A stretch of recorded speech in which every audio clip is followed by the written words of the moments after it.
2023년 11월 7일 창원지법에서 열린 결심 공판에서 A씨가 자녀들을 잔혹하게 살해한 사건이 공개되었습니다. 검찰은 A씨에게 사형을 구형하며 살려달라는 자녀의 애원을 뿌리치고 잔혹한 범행을 저질러 인간임을 거부했다고 강하게 비난했습니다. A씨는 이혼 후 두 자녀를 어머니 집에 맡기고 자신과 함께 살기 시작했습니다. 그러나 어머니와의 갈등이 심화되면서 A씨는 아이들과 함께 세상을 떠나겠다는 극단적인 결정을 내리게 됩니다. 이 모든 과정은 그가 얼마나 힘든 상황에 처해 있었는지를 보여줍니다. 그는 병원에서 불면증 진단을 받고 수면제를 모으기 시작했습니다. 그리고 철근, 케이블 타이를 준비했던 A씨는 자녀들을 데리고 학교에 체험학습을 간다고 속이고 가족여행을 계획했습니다. 이 여행은 그의 최후의 계획을 위한 장치였습니다. A씨의 범행은 단순한 범죄가 아니라 그가 처한 절망적인 상황과 가족 내의 갈등을 반영하고 있습니다. 이 사건은 통계적으로도 저조한 심리적 지원과 가족 갈등이 얼마나 잔혹한 결과를 초래할 수 있는지를 보여줍니다. 법원은 A씨에게 무기징역을 선고하며 그가 잔혹한 범행을 저질렀다고 판단했습니다. 이 사건은 사회에 심각한 경고를 주고 있으며 저소득층과 정신적 문제가 있는 가정의 문제를 되짚어보는 계기가 될 것으로 예상됩니다. 우리 사회는 단순히 범죄를 처벌하는 데 그치지 말고 이러한 범죄를 막기 위한 예방 조치를 강구해야 합니다. A씨의 사건은 우리가 서로에게 관심을 갖고 서로를 돕는 것이 얼마나 중요한지를 일깨워줍니다. 이번 사건은 범죄의 결과와 그 피해자의 고통을 알려주고 있습니다. A씨가 자신의 자녀에게 가한 잔혹한 행위는 그 어떤 이유로도 정당화될 수 없으며 우리는 이런 비극이 다시는 일어나지 않도록 노력해야 합니다. 이 사건을 통해 우리는 가족 간의 소통과 이해가 얼마나 중요한지를 깨달아야 합니다.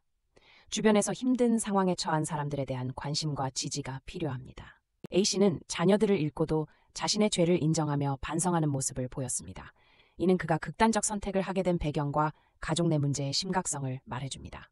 사건 당시 A씨는 아이들이 어머니에게 구박받을 것 같아 데려간 것이라며 범행의 이유를 설명했습니다. 이는 그가 가족의 안전을 생각하며 잘못된 선택을 하게 된 것을 보여줍니다. A씨가 자녀들에게 수면제를 준 후 목을 졸랐던 그 잔혹한 순간은 블랙박스에 기록되었습니다. 그 시간 동안 아들은 살려주세요, 아버지 제발이라고 절규했지만 아버지는 그 소리를 듣지 않았습니다. A씨의 범행이 이루어진 장소와 시간은 그 자체로 충격적입니다. 차가운 밤, 아버지를 믿고 따라온 두 자녀는 그 여정이 절망으로 가는 길임을 알지 못했습니다. 검찰은 치밀한 계획과 잔혹한 범행이라며 A씨의 범행을 성토했습니다. 이는 단순한 우발적 범행이 아닌 사전에 철저히 준비된 범죄로 간주되었습니다. A씨는 범행 후 일일이에 내 손으로 애들을 죽였다고 신고했습니다. 이는 그가 이 모든 일을 끝내고 싶었던 심리에 기인한 것으로 보입니다. 사건의 여파가 사회에 미친 영향은 매우 큽니다. 언론은 이 사건을 다루며 가정 내 폭력, 부모의 역할, 심리적 지원의 필요성을 강하게 강조했습니다. A씨를 향한 법원의 결정은 그가 자식에게 가한 범죄에 대한 응징입니다. 그러나 그의 범행 뒤에 숨은 복잡한 가족 간의 갈등과 심리적 고통을 잊어서는 안 됩니다. A씨는 마지막 최후 진술에서 아이들에게 참회하고 뉘우치고 살겠다고 말하며 자신의 모든 혐의를 인정했습니다. 이는 그가 자신의 잘못을 깊이 깨달았음을 보여줍니다. 이번 사건을 통해 우리는 가족의 소중함을 깨달아야 할 것입니다. 서로의 아픔을 이해하고 함께 나누는 것이 우리 사회를 더욱 건강하게 만드는 길입니다. 이 사건이 발생한 이유 중 하나는 심리적 고통과 사회적 고립입니다. 우리는 주변의 어려운 이웃을 외면하지 않고 서로 도와야 한다는 교훈을 얻어야 합니다. 사회가 이러한 비극을 예방하기 위해서는 가족 상담과 심리치료 프로그램이 필수적입니다. 이러한 프로그램을 통해 가정 내 갈등을 해결하고 아동을 보호할 수 있도록 해야 합니다. 이번 사건은 단순한 개인의 범죄가 아닌 우리 사회의 총체적인 문제를 드러냅니다. 모든 이가 공동체의 일원으로서 서로를 지키는 노력을 기울여야 합니다. A씨는 무기징역형을 받았지만 그로 인해 피해자의 삶이 되돌아오지는 않습니다. 이 사건이 우리에게 남긴 교훈은 단지 처벌에 그치지 않음을 명심해야 합니다. 가정 내 폭력이나 갈등을 해결하는 데 있어 개인의 노력만으로는 부족합니다. 사회 전체가 관심을 기울여야만 진정한 변화가 이루어질 수 있습니다. 이 사건을 통해 우리는 부모로서 자녀에 대한 책임을 더욱 깊게 인식해야 합니다.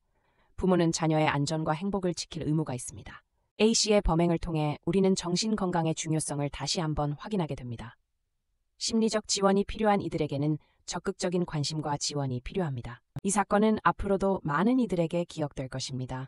우리가 어떻게 대처하느냐에 따라 비슷한 사건이 반복되지 않을 수 있습니다. 이번 사건을 통해 가족 내 문제에 대해 다시 생각해보는 계기로 삼아야 할 것입니다.